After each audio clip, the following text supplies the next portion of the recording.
Hello students, welcome to our channel A to Z পরীক্ষা। তো তোমরা জানো তোমাদের সামনে ক্লার্কশিপ মেন্স রয়েছে, এসআই মেন্স রয়েছে। তোমাদের কিন্তু ডেইলি ট্রান্সলেশন প্র্যাকটিস করতে হবে এবং এটা করা উচিত। কারণ কি?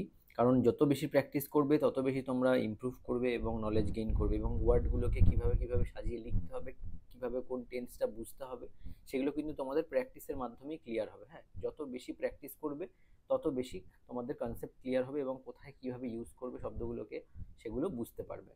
ক্লার্কশিপ মিস যাদের আছে তাদের জন্য কিন্তু এই যে নোটস আছে সেই নোটসের থেকে একটা সিম্পল প্রথমের বেসিক 6 নম্বরের এটা একটা ট্রান্সলেশন আমি তোমাদেরকে করাচ্ছি। যারা এসআই মিন্স দেবে তারাও করতে পারো, এবং যারা ক্লার্কশিপ মিন্স দেবে তারা তো করবেই।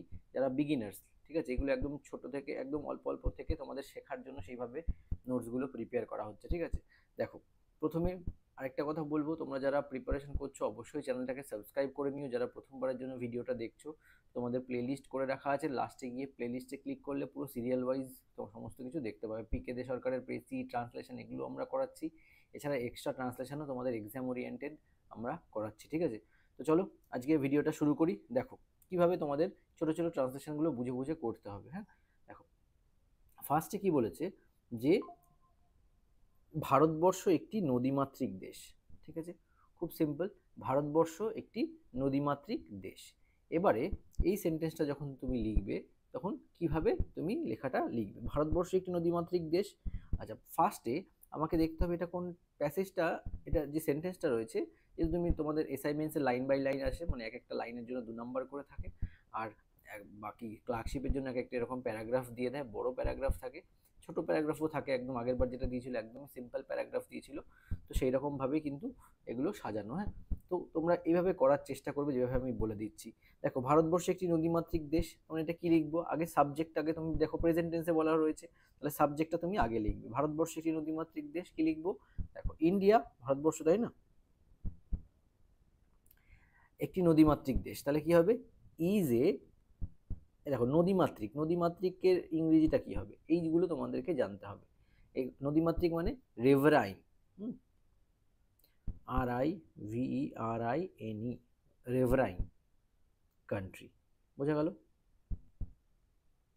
India is a riverine country, Bharatvarsha একটি নদীমাতৃক দেশ।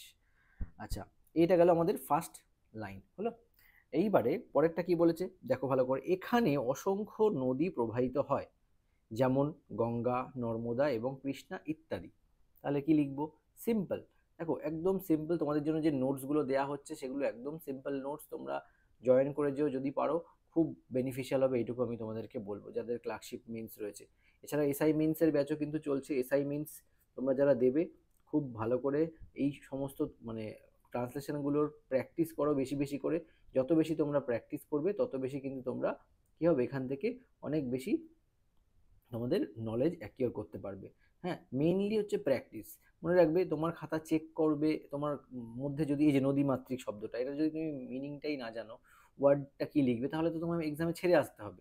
তো এইরকম আননোন প্যাসেজ প্র্যাকটিস করতে হবে, নিউজ পেপার পড়তে হবে, দেন তোমার নলেজটা গেইন হবে, আদারওয়াইজ কিন্তু হবে না। হ্যাঁ, তো এই জিনিসগুলো কিন্তু মাথায় রেখো, মাথায় রেখে এগুলো তোমরা প্রিপেয়ার করো, মানে প্রিপেয়ার করো। আচ্ছা, তার আগে বলে রাখছি, এই যে এসআই মেন্সের ব্যাচ কিন্তু চলছে, তোমরা যারা ক্লাস করতে চাও জয়েন করে যেও, খুবই মিনিমাম ফিজ আমরা নিচ্ছি। তো তোমাদের এই যে রুটিন এখানে রয়েছে দেখতে পাচ্ছ, এই রুটিনে তোমাদের ক্লাস হবে। তো যারা যারা ইন্টারেস্টেড জয়েন করে যেও। হ্যাঁ, সেমভাবে কিন্তু আমাদের ডেসক্রিপটিভ বাংলা ইংলিশের ব্যাচও চলছে, যদি তোমরা মনে করো জয়েন করবে, জয়েন করে যেতে পারো ডেসক্রিপটিভ বাংলা ইংলিশের ব্যাচে, যেটা ক্লার্কশিপের জন্য ইম্পর্টেন্ট। ঠিক আছে, তোমরা কিন্তু চাইলে এই ব্যাচটাতেও জয়েন করতে পারো। হ্যাঁ, তো এই দুটো ব্যাচ কিন্তু আপাতত আমাদের এখানে চলছে, স্টার্ট হয়েছে। যেগুলো তোমাদের জন্য স্পেশালি বানানো, descriptive Bengali English for clerkship mains আর এসআই মেইনসের ব্যাচে তোমরা জানো কেপিএসআই ডাব্লিউবিপিএসআই সামনেই চলবে।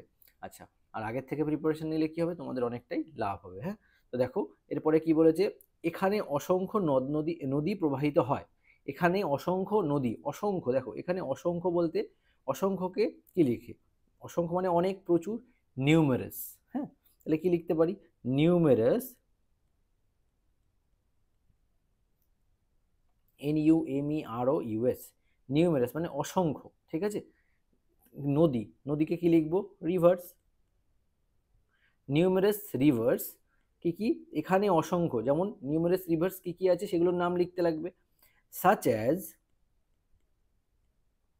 অ্যাজ কি, দেখো গঙ্গা, এবার শুধু কি গঙ্গা লিখবে, লিখলে ভুল হয়ে যাবে, কিভাবে লিখতে হয়, দা গ্যাঞ্জেস, সাচ অ্যাজ দা গ্যাঞ্জেস, ঠিক আছে, কারণ এটা কি প্রপার, দা গ্যাঞ্জেস,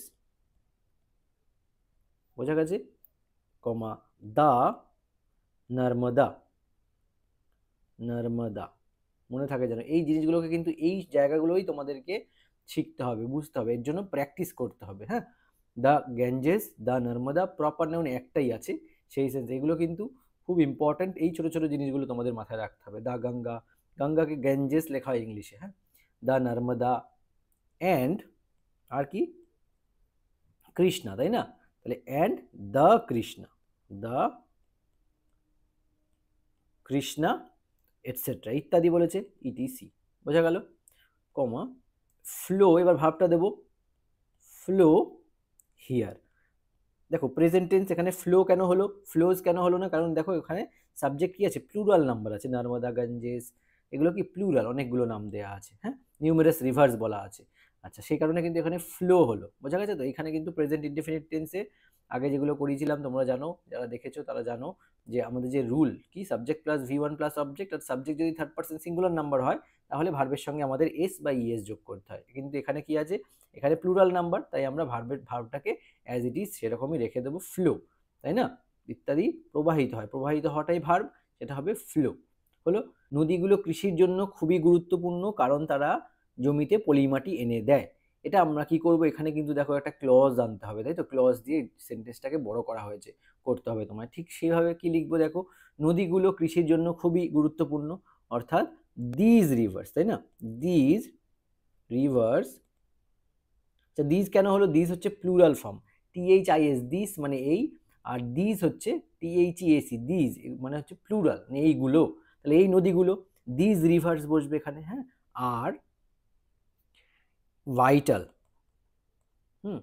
আচ্ছা ভাইটাল কেন, খুবই, এর জন্য খুবই গুরুত্বপূর্ণ, তাই না, গুরুত্বপূর্ণ, কি লিখবো তাহলে, this rivers are vital or very ইম্পর্টেন্টও তোমরা লিখতে পারো, ভাইটাল অর ভেরি ইম্পর্টেন্ট, এগুলো লিখতে পারো, যার যেরকম সুবিধা মানে বুঝবে, তোমাদের নিজেদের মতো করে লেখার চেষ্টা করবে, জাস্ট কনস্ট্রাকশন ঠিক রাখতে হবে, সাবজেক্ট ভার্ব এগ্রিমেন্টটা ঠিক রাখতে হবে, আচ্ছা দিস রিভার্স আর ভাইটাল, কি কারণে ভাইটাল, দেখো ফর, কৃষির জন্য বলেছে, এগ্রিকালচার, তাই না, আচ্ছা এইটুকু হলো, this rivers are vital for agriculture, দেখো এটা হলো, এরপরে কি দিয়েছে, কারণ তারা জমিতে পলিমাটি এনে দেয়, কারণ দিয়ে, তার মানে কি হলো, এখানে আমি ক্লজটা এবারে আনবো, কি ক্লজ আনবো, রিলেটিভ ক্লজ আনতে হবে, কারণ বোঝাচ্ছে, তাই তো, এটা কোন ধরনের ক্লজ হবে, অ্যাডভার্বিয়াল ক্লজ, ঠিক আছে, কারণ, তার মানে অ্যাজ দে, কি করে, অ্যাজ দে ডিপোজিট, কি ডিপোজিট করে, ফার্টাইল পলিমাটি, তাই না, silt, fertile silt on the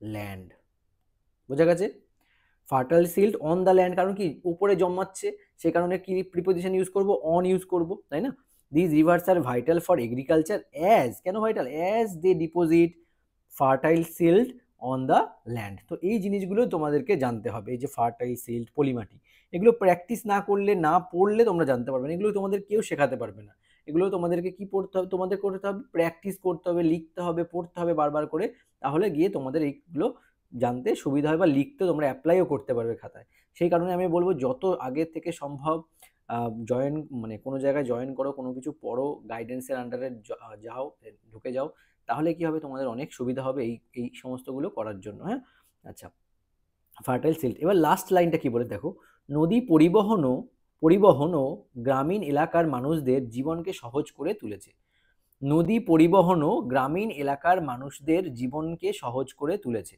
তাহলে কি লিখবো, দেখো নদী পরিবহন, নদী পরিবহন মানে কি বলে, নদী পরিবহনকে রিভার ট্রান্সপোর্ট বলে, মনে থাকবে, নদী পরিবহনকে কি বলে, রিভার ট্রান্সপোর্ট, হ্যাঁ, লিখি রিভার ট্রান্সপোর্ট, ট্রান্সপোর্ট মানে পরিবহন ব্যবস্থা, নদী পরিবহন কি হবে, রিভার ট্রান্সপোর্ট, আচ্ছা দেখো নদী পরিবহন কি করেছে, গ্রামীণ এলাকার মানুষদের জীবনকে সহজ করে তুলেছে, আচ্ছা করে তুলেছে, তার মানে এটা কি দেখো কি করেছে, করে তুলেছে, ঠিক আছে, করে তুলেছে। আমরা এখানে কি মানে কোন কি ইউজ করবো, ভার্বটা করেছে, তাই তো, হ্যাজ আনতে হবে, তাহলে হ্যাভ হ্যাজ আনতে হবে এখানে। রিভার ট্রান্সপোর্ট, তার এটা সিঙ্গুলার নাম্বার, তাই না, রিভার ট্রান্সপোর্ট সিঙ্গুলার নাউন, সেই কারণে আমাদের এখানে কি আসবে, হ্যাজ আসবে, হ্যাজ তুলেছে বলেছে। অলসো মেড, বোঝা গেল, পারফেক্ট হয়ে গেল, has also made life easier for people, কাদের, ফর মানুষদের জীবনকে সহজ করে তুলেছে, কাদের, গ্রামীণ এলাকার মানুষদের, for people in rural areas, in rural areas, বোঝা গেছে, ফুল স্টপ, আমাদের ট্রান্সলেশন কমপ্লিট। দেখো ক্লার্কশিপ তোমরা প্রিভিয়াস ইয়ার দেখবে ঠিক এরকমই সিম্পল টাইপের দিয়েছিল, তাই না, আমি কিন্তু সলিউশন করেও দিয়েছিলাম সেগুলো, ঠিক এইরকম ধরনের সিম্পল, তোমাদের এরকম সিম্পল থেকে বড় সব কিছুই কিন্তু এরকম আমাদের নোটসের থেকেই একটা পার্ট দিয়ে আমি করিয়ে দিলাম। এগুলো শুরুর দিকে রয়েছে এরকমভাবে, শুরু থেকে শেষ পর্যন্ত অনেক অনেক, প্রায় এখানে 250টা আমরা ট্রান্সলেশন দিয়েছি, 250টা, বুঝতে পারছো, তার সাথে পিকে দে সরকার এক্সট্রা আছে ওখানে, 100টা আরও, 120টা আরও এক্সট্রা পিকে দে সরকারের। তো এখানে তোমরা এই নোটসের মধ্যে পেয়ে যাবে, ডেসক্রিপটিভ বেঙ্গল ইংলিশ ব্যাচে যদি জয়েন করো তাহলে এখানেই তোমরা এগুলো সব পেয়ে যাবে। এখানে এটা 6 নম্বর, এরকম 250টা আছে, 250টা আছে, ঠিক আছে, সাথে প্লাস আরও আরও 120টা আছে পিকে দে সরকারের ট্রান্সলেশন। তো যাদের যাদের দরকার তোমরা কিন্তু আশা করছি যদি এগুলো নাও পড়ো, তোমাদের অনেক ভোক্যাবসও তোমরা জানতে পারবে, কী ধরনের ট্রান্সলেশন আসে কীভাবে, কোনো রকম ফিয়ারটা তোমাদের থাকবে না। যদি প্র্যাকটিস না করো তাহলে কিন্তু তোমাদের ভয় পেতে হবে, ঠিক আছে। এই জিনিসগুলো তোমাদেরকে মাথায় রাখতে হবে যারা যারা এক্সাম, মেইনস এক্সামে বসবে তাদের, আর টাইম ধরে প্র্যাকটিস করতে হবে, এমন নয় যে তোমার কাছে আনলিমিটেড টাইম আছে তুমি আস্তে আস্তে করে করো, বাড়িতে যতটা টাইম পাচ্ছ। দেখবে এক্সামের হলে অনেক সময় শব্দ মাথায় আসবে না, এরকম অনেক কিছু হয়, কারণ এক্সামের পরিবেশটা অন্যরকম হয়, সেই কারণে তোমাদেরকে টাইম ধরে প্র্যাকটিস করতে হবে। যাদের ক্লার্কশিপ আছে পুরো টাইম ধরে তোমরা এক বাড়ির থেকেই প্র্যাকটিস করো। তারপরে তোমরা যাদের এসআই মেন্স, কেপিএসআই মেন্স আছে, ঠিক আছে, তোমরাও সেম এইভাবে ধীরে ধীরে ধীরে ধীরে প্র্যাকটিস করো। কারণ অনেকেই জয়েন করেছো দেখলাম, তারা প্রায় 60জন মতো তোমাদের স্টুডেন্ট হয়ে গেছে এখনো পর্যন্ত, তোমাদের বলছো বেসিক ইংলিশে প্রবলেম, ঠিক আছে, তো আমি চেষ্টা করবো সেগুলো ক্লিয়ার করে দেওয়ার, বেসিক ইংলিশ থেকে করানোর। আজকের ভিডিওটা এখানে শেষ করছি, যদি ভিডিওটা ভালো লাগে, ইনফরমেটিভ মনে হয়, অবশ্যই লাইক করে দিও, এবং কেমন লাগছে ক্লাসগুলো যদি কমেন্ট করে জানাও, অবশ্যই ভালো লাগবে। আজকে এখানেই শেষ করছি, আবার দেখা হচ্ছে তোমাদের সঙ্গে নেক্সট ক্লাসে। Thank you so much for watching.